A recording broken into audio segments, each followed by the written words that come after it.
So here we're going to do some derivatives, functions defined, stuff like f of x equals g of x times h of x plus x. Okay. When we don't have, what the actual function is, just the notation, and using a table of values. So this is something that's common that we're going to use, and we'll see it's a little differently and stuff in the next example. But here we have four different functions, that we're going to find f prime of 3. Right? So every one of these, for a, b, c, and d, we want to know f prime of 3 is. Okay. So let's do A. All right. So part A here. All right.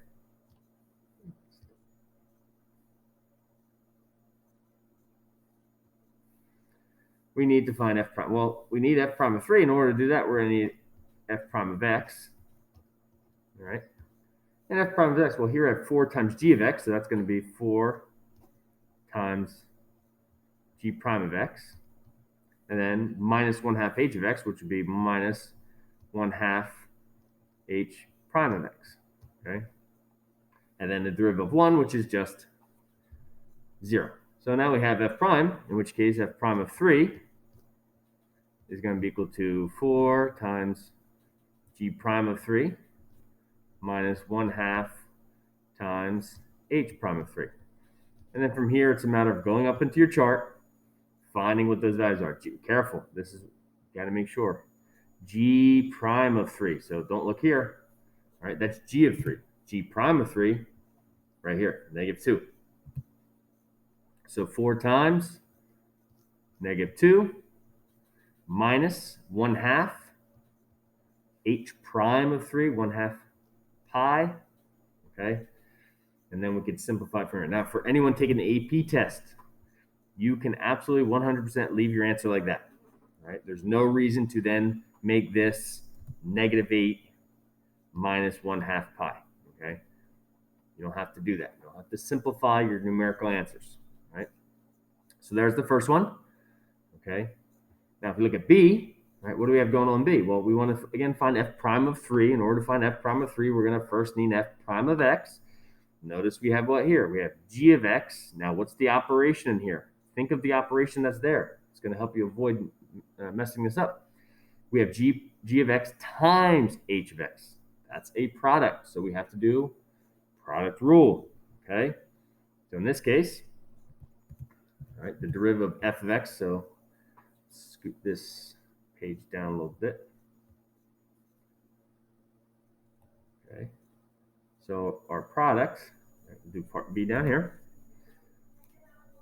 B is f of prime of x. F prime of x is going to be equal to what? Well, we have g times h, so it's going to be the derivative of g, which is just g prime of x times h of x, then plus g of x times the derivative of h, which is h prime of x.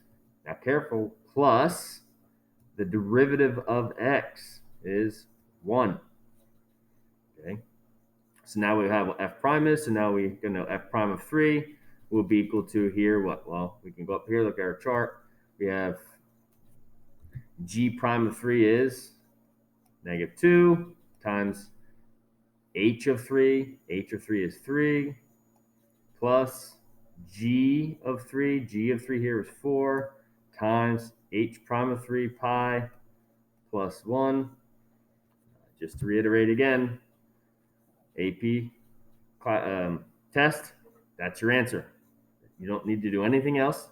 You're wasting time if you do more, and you have the chance to screw it up. Okay. Now, if you simplify, depending on the AP test, do not simplify. Negative 6 plus 1 is negative 5 plus 4 pi. Okay. So that's would be our answer if we simplified. Again, on the AP test, you do not have to do that, because what happens, like or not, if you did this and let's say somebody went, negative 2 times 3 is negative 5 plus 1 is negative 4 plus 4 pi, and you wrote that down as your answer, right? And let's say you get a point for the correct solution there, you're not going to get that point. Okay? That's why it's better to just leave it unsimplified. You don't have that chance of screwing up. All right, so there's that one. Then we go on to C. We have g of x divided by 2 times h of x. Look at that. That's a quotient. So we got a quotient rule. Okay? So there we have a quotient rule. Let's just kind of stay in this area here. We could can see on the screen. Okay, so erase that. All right. So here for part C, what do we have? F prime of x is going to be what? The derivative of the numerator, g prime, right, of x times the denominator, so 2h of x, minus the numerator times the derivative of the denominator, which would be 2 times h prime of x.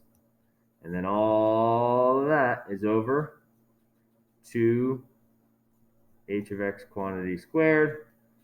And then it's a matter of plugging in, right, that f prime of 3.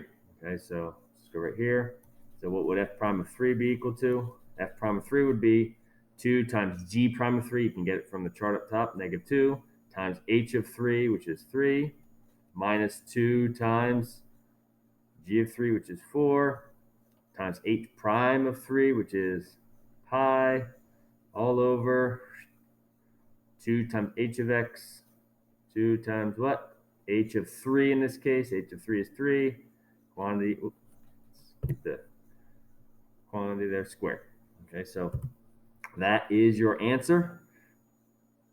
Third time, free response. That's your answer. You leave it. Do not simplify that. Make sure that's how you leave it.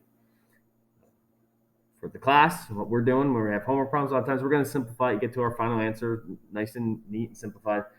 And also, if it's a multiple choice problem, obviously on the AP test, you would have to simplify to know what the answer is. So there's that one C with the little quotient rule going on. Okay. And then the last one here. Okay, we have this final one. Let's get rid of this here. Again, we have a quotient rule. Okay, so nothing really new there. Let's go here, f prime. F prime of x is going to be n prime. Be careful here, though. So, all right, g prime of x minus h prime of x. So there's n prime times d times g of x. Okay. And here's where we made the mistake. Okay. We're only multiplying part of the derivative of the numerator times the denominator. We need to make sure that we put that in brackets or parentheses. So now here is n prime times d. Now minus, same thing over here. N in parentheses times g prime of x. All of that would be over g of x quantity squared. Okay. And now we're good to go to find f prime of 3. Okay. F prime of 3 would be equal to g prime of 3, -2, minus h prime of 3 pi times g of 3, which is 4, minus g of 3, 4, minus h of 3, 3, times g prime of 3, -2, and all of that would be over g of 3, which is 4 squared. Okay, so then that's a matter of just finding it in the chart. But be careful. You can, quickly, hastily look at g prime and then go up here. Ah, there's g prime. Right? Make sure you're looking at g prime of 3. Okay, up here. So there's those. Okay, now let's go over to the next page, which has now to deal with same type of thing, okay, except rather than some values being put into a chart, right, it's just given here, okay, so it's the same kind of thing, just instead of given in a chart. And also now we're dealing with the chain rule, okay, same type of thing. So let's just call this, this example 1, this example 2, and 3. So here we want to find h prime of 2. That's what I'm after. I want to show the work, and the work is nothing more than saying, oh, for number 1, in order to find h prime of 2, I have to first find h prime of x. So I want to show this. What's h prime of x? What is h? H is f of x cubed. Inner function, outer function. So we want to take the derivative of the outer function, which would be 3. Keep everything inside the same, right? Squared. So the derivative of the outer function, and then evaluate at the inner function, now times the derivative of my inner function, which would be f prime of x. So now I have h prime of x, and now I write down h prime of 3 is equal to 3 times what? Well, f of 3, and you go up here and find, there's f of 3, where's f of 3, where's f of 3? Where's f of 3? Oh, because, well, it's not 3. That was the previous one. This is h prime of 2. That's why. So h prime 2 would be 3 times f of 2 right there. F of 2 is negative 3, so negative 3 squared times f prime of 2. I go up here and find f prime. Right there is f prime of 2. F prime of 2 is 6. Okay, and we could simplify that. That would be our answer there. Okay. Yeah, 27 plus 6 is 33. So there's the same type of thing in terms of getting your values of your functions and your derivatives. But in this, the context is you have a chain rule. So there's the first one. Let's get rid of that.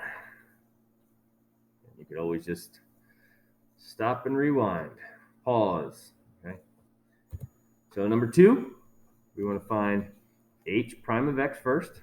So what is h prime of x? Well, inner function right there, all that stuff, outer function, the 2, that second power function. So we're going to have, this is a general power rule, 2, keep everything inside the same, which would be f of x minus g of x. All of that is raised to now the first power, now times the derivative of the inside stuff. And just to reiterate again that if I just go ahead and go through the motions and not think, I might write that down, and that's wrong. We need to have stuff in parentheses or brackets, so we're conveying the correct thing. Even if in the end you get the right answer, you're representing it incorrectly, and that's wrong. Okay, so make sure we do everything correctly. All right, h prime of then now 2 is going to be 2 times, well, find f of 2, right here is f of 2, negative 3, minus g of 2, right here is g of 2 is 3, and then times f prime of 2, where's f prime of 2 is 6, minus g prime of 2, negative 2, minus a negative 2, okay? And for the AP test, that's good. We can simplify it, do the arithmetic. Be careful with your signs. And there's number 2, okay? And then the third one here, okay, the third one, we want to know h prime of 2. Again, first for number 3, we want to find and write down what h prime of x is. Don't do stuff in your head. You got to show the little bit of work here. And the work necessary to show here would be, we'll show what h prime is. Now, this we want to think of as what? We want to think of as 4 times g of x minus x minus 1 all raised to the 1/2 power. Ooh, sneak it in there. 1/2 power. So over here, h prime of x, 1/2.